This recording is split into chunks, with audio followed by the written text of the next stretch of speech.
Umunsi wa 27. Kunesha ibishuko. Ujye uhunga ikintu cyose kigutera ibitekerezo bibi, ahubwo ugume hafi bigutera kwifuza gukora ibitunganye. Timoteyo wa 2 igice cya 2 murongo 22. Mujye mwibuka ko ibigeragezo byose bibageraho mu buzima ntaho bitandukaniye n'iby'abandi bahura nabyo, kandi Imana niyo kwiringirwa. Izabuza ibagerageza kugera ku kigero mutashobora kwihanganira. Igihe cyose muzaba mugeragejwe, izabereka inzira kugira ngo mubone uko mudatsindwa. Abakorinto ba mbere igice cya 10 umurongo wa 13. Mu bitugerageza byose hahora hariho inzira yo kubisohokamo. Hari igihe ushobora kumva igishuko kizanye imbaraga zidasanzwe utahangana nazo, ariko icyo ni ikinyoma cya Satani. Imana yasezeranije ko itazemera ko hagira ikikuzaho kirusha imbaraga ikikurimo kigushoboza guhangana nacyo. Ntabwo Imana izemera ko unyura mu kigeragezo kirenze icyo ushobora kwihanganira. Ariko mu rwaye ruhande nawe ugomba gushyiraho akawe, kurikiza amahamane dusanga muri Bibiliya atwereka uburyo bwo kunesha ibishuko. Icyambere, uhindura ibitekerezo byawe ubyerekeze ku kindi kintu. Byagutangaza kumva ko nta hantu na hamwe muri Bibiliya batubwira ngo turwanye ibishuko, ahubwo batubwira kurwanya Satani, ariko ibyo bisobanurwa ukundi nk'uko tuza kubibona hanyuma. Ahubwo baratubwira ngo duhindure aho tureba, kuko kurwanya igitekerezo ntacyo bitanga. Iyo bigerageje ikivamo n'ukurushaho gutumbira icyo kibi, maze ibyo bikacyongerera imbaraga. Reka nsobanure neza icyo nshaka kuvuga. Igihe cyose ugerageje kwikuramo igitekerezo, uba urushaho kugishimangira mu bwenge bwawe ugahora ukibuka. Igihe cyose urwana nacyo uba urimo kucyongerera imbaraga. Ibi byose birushaho kuba byo iyo ugeze mu bishuko. Ntabwo unesha ibishuko urwanya amarangamutima ajyana nabyo. Iyo ugerageje kurwanya amarangamutima arushaho kongera umuriro no kukugiraho ubutwari. Uko ubitekerezaho burya ubu byongerera imbaraga. Kubera ko igishuko iteka ryose gitangirira mu bitekerezo, uburyo bwihuse bwo kugihagarika ni uguhindura ibitekerezo byawe ukabyerekeza ku bindi bintu. Ntukivune urwanya igitekerezo cy'ibishuko, ahubwo ujye uhindura umurongo utumbire ikindi gitekerezo. Iyo niyo ntambwe ya mbere yo kunesha ibishuko. Urugamba rw'icyaha urutsindira cyangwa ukarutsindirwa mu mutima wawe. Ikizagutwara umutima cyose ubwo nawe kizaba cyakujyanye. Niyo mpamvu Yobu yavuze ati, nasezeranye n'amaso yanjye ko ntazigera ndebana umukobwa ubuhehesi. Na Dawidi yarasenze ngo ukebukisha amaso yanjye yo kureba ibitagira umumaro. Wari wareba iyamamaza ry'ibiryo kuri televiziyo ukumva ugira inzara? Wari wumva umuntu yikonkomoye nawe ukumva urashaka kubikora? Cyangwa se wari umuntu yayura imbere yawe nawe ukumva ushatse kwayura? Hari nubwo waba uhise wayura kuko kumva aya magambo. Izo nizo mbaraga z'ibyo umuntu areba. Iteka ryose tugenda tugana ibyo duhanze amaso. Uko urushaho gutekereza ku kintu niko kirushaho kukugiraho ubutwari. Niyo mpamvu guhora uvuga ngo ngomba guhagarika kurya cyane cyangwa kunywa itabi cyangwa guheheta bidashobora kugukura muri izo ngeso, ahubwo birazongera. Bituma ukomeza gutumbira bya bindi udashaka. Ni nko gutanga itangazo ngo sinzigera nkora ibyo mama yakoze. Iyo utangiye kuvuga utyo uba wishyira mu mutego wo kuzabikora. Abafata ibiryo by'uburyo ubu cyangwa buriya ngo bagabanye umubyibuho kenshi ntibabigeraho, kubera ko bituma bahora batekereza ibyo kurya, bityo bigatuma uhorana inzara. Ni muri ubwo buryo iyo umuntu arimo kuvuga imbere y'abandi agakomeza kwibwira ati reka nkore uko nshoboye ne kugira ubwoba, aba yishyize mu mutego wo kugira ubwoba. Uburyo bwiza ni ugutumbira ikindi kitari ayo marangamutima y'ubwoba, nko gutekereza ku Mana cyangwa gutekereza ku kamaro k'ibyo ugiye kuvuga, cyangwa se ku byo abo ubwira bakeneye kumva. Ibishuko bitangira bigutera kubyitaho. Ikintu cyose iyo ucyitayeho kigutera kukigiraho amarangamutima. Amarangamutima nayo akagutera kugira ibyo wifuza bikavamo ibyo ukora. Igihe cyose ukomeje gutumbira igitekerezo ngo ntabwo nshaka gukora ibi, niko icyo utashaka gukora kirushaho kugutsikamira. Kwirengagiza igishuko bigira imbaraga kuruta kugerageza kukirwanya. Igihe cyose wimuye ibitekerezo ukita ku bindi, cya gishuko gitakaza imbaraga. Niyo mpamvu nkugira inama ngo nyumva ibishuko biterefonye ntukajye impaka nabyo, ujye uhita uhagarika ikiganiro. Rimwe na rimwe ibyo bizagusaba guhaguruka ukavaho igishuko kiri. Icyo nicyo gihe biba bikwiriye guhaguruka ugahunga. Ugahaguruka ukazimya televiziyo, cyangwa ugahaguruka ugasezera agatsiko k'abanyamazimwe, cyangwa ugahaguruka ugasohoka muri sinema igihe filime igeze hagati. Niba udashaka kuribwa n'inzuki jya uhitamo kuzihunga. Ukora ibishoboka byose ngo umutima wawe werekeze ku kindi kintu. Mu buryo bw'umwuka umutima wawe nirwo rugingo rworoshye kuruta izindi. Niba ushaka kwirinda ibishuko ujye uhoza umutima wawe ku ijambo ry'Imana n'ibindi bitekerezo bizima. Ibanga ryo kunesha ibitekerezo bibi ni ugutumbira ibibirusha kuba byiza. Iryo ni ihame ryitwa gusimbura. Ni ukunesha ikibi ugisimbuza icyiza. Satani ntashobora kukwihererana iyo ibitekerezo byawe birangamiye ikindi kintu. Niyo mpamvu Bibiliya idahwema kutwibutsa ko ibitekerezo byacu bigomba guhora bifite icyo birangamiye, igira iti mukwiriye guhora mutekereza Yesu.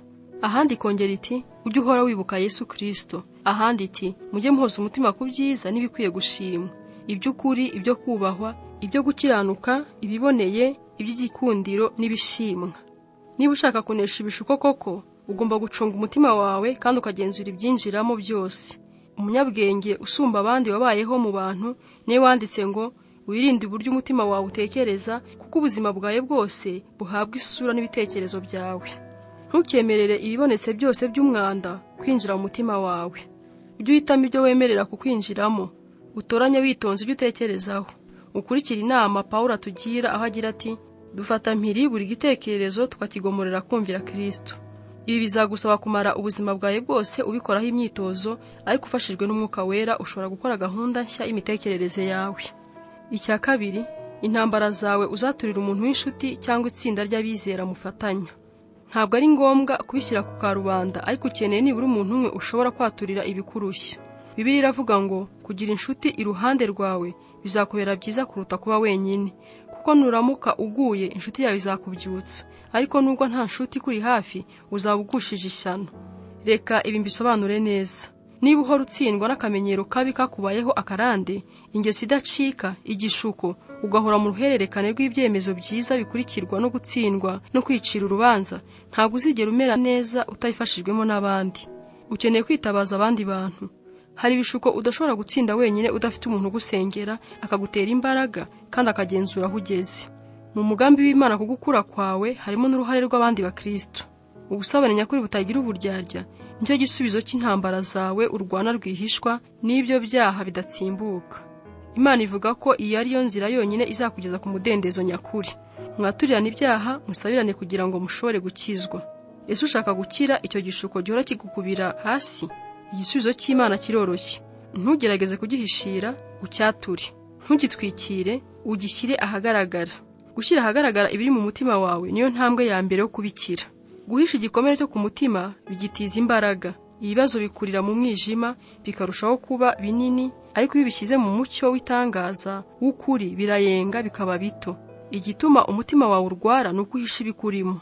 Niyo mpamvu ukwiye kwiyambura ibyo wihishamo, ukarekeraho kwishushanya nk'intungane, bityo ukabona kwinjira mu mudendezo nyakuri.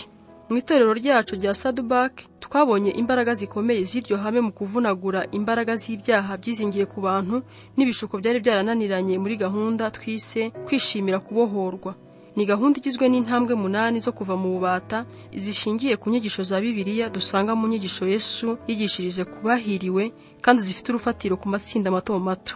Muri iyi myaka 10 ishize twabonye abantu barenga 5,000 babohowe mu bubata bw'ingeso mbi z'uburyo bwinshi, ibikomere n'ubusinzi. Muri iyi minsi iyo gahunda irakoreshwa ahantu henshi mu matorero 1000. Nawe nakugira inama yo kuyikoresha mu itorero ryawe. Satani ashaka kukwemeza ko ibyaha n'ibishuko byawe ari umwihariko wawe wenyine kugira ngo uhore ubihisha. Ubundi ukuri nuko twese turashukwa, twese duhura n'ibishuko bimwe, kandi twese twakoze ibyaha. Umubare utabarika w'abandi nabo bumvise uko wumva umeze, kandi nabo barwanya intambara nk'izo urimo kurwana. Ikidutera guhisha intege nke zacu ni ukwiyemera. Tuba dushaka ko abandi bibwira ko ibyacu bihora bigenda neza, ko nta kitunanira. Ariko ukuri nuko iyo hari ikintu utinya kuvuga ku buzima bwawe, ubwo kiba kitagenda neza. Niba ari ibibazo by'amafaranga, ibibazo ufitanye n'uwo mwashakanye, abana bawe, ibitekerezo, ibijyanye n'igitsina, ibyo ukora rwihishwa cyangwa n'ikindi cyose, iyo uba ushobora kubyitegekera wenyine uba warabikoze kera. Ariko ntabwo ubishoboye. Ubushake n'ibyemezo wifatira wenyine ntibihagije. Hari igihe ibibazo biba byaraducengeye, byarabaye akamenyero, kandi bikaba binini ku buryo udashobora kubyikemurira wenyine. Mu gihe nk'icyo ukenera itsinda mufatanya cyangwa umuntu w'inshuti wisangaho ugutera inkunga, akagushyigikira, akagusengera, akagukunda nta kindi agushakaho, kandi agatinyuka kugenzura uko ugenda. Nawe icyo gihe uba ushobora kubafasha mu byabo bibazo. Iyo umuntu ameneye ibanga akambwira ati nta wundi nigeze mbwira ibi kugeza uyu munsi, ndanezerwa cyane kubw'uwo muntu, kuko mba nzi ko agiye guhambuka akagira umudendezo atari yarigeze agira. Icyari kimutsikamiye kiba kigiye kuvaho, maze umucyo w'ibyiringiro ukarasira mu buzima bwe. Nuko bigenda iteka ryose iyo twemeye gukora iby'Imana dutegeka, tukemera kwaturira umuntu w'inshuti intambara zituruhije. Reka nkubaze ikibazo gikomeye. Ni ibiki urimo gutwikira ukora nkaho atari ikibazo mu buzima bwawe? Ni ibiki waba utinya kuvuga ku mugaragaro? Ibyo ntuzashobora kubikemura ku bwawe. Nibyo koko bikoze isoni kwaturira abandi intege nke zacu, ariko ko kubura guca bugufi nibyo bikubuza koroherwa. Bibiliya iravuga ngo Imana irwanya abibone, ariko abicisha bugufi ikabahera ubuntu. Nuko rero mwicishe bugufi imbere y'Imana. Icya gatatu, murwanye Satani. Iyo tumaze kwicisha bugufi tukagandukira Imana, batubwira ngo noneho duhangare Satani.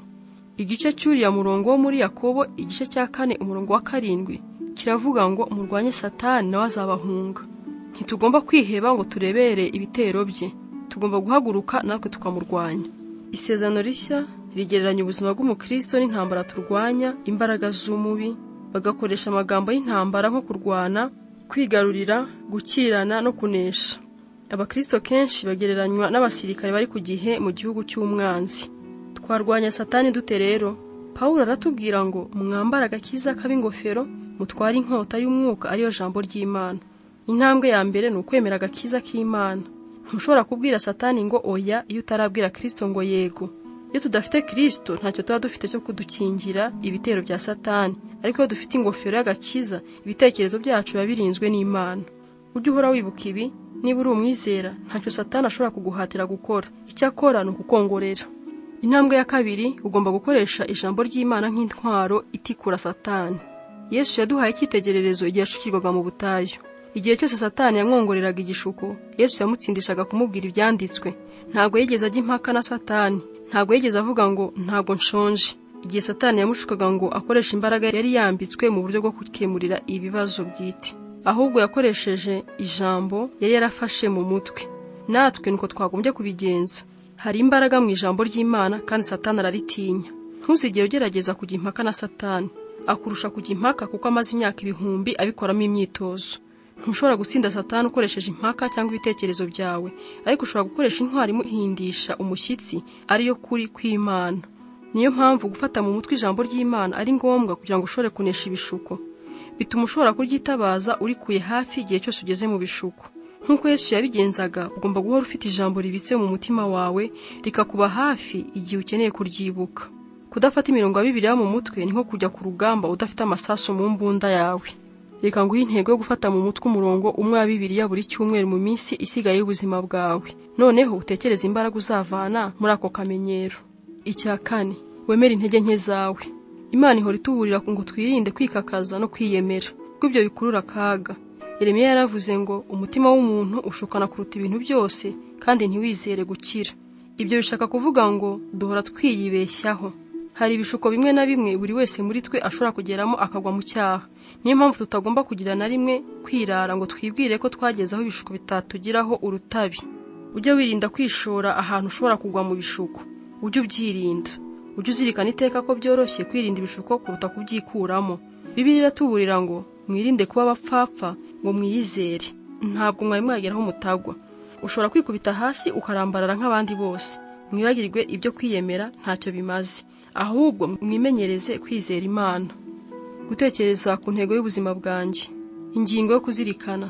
Buri gishuko kigira kanzu ko kugisohokamo. Umurongo wo gufata mu mutwe. Imana niyo kwiringirwa. Izabuza ibagerageza kugera ku kigero mutashobora kwihanganira. Igihe cyose muzaba mugeragejwe, izabereka inzira kugira ngo mubone uko mudatsindwa. Abakorinto ba mbere igice cya 10 umurongo wa 13. Ikibazo cyo gutekerezaho. Ninde nasaba ngo ambere inshuti mu by'umwuka ngo amfashe kunesha igishuko cyambayeho akarande kubwo kunsengera?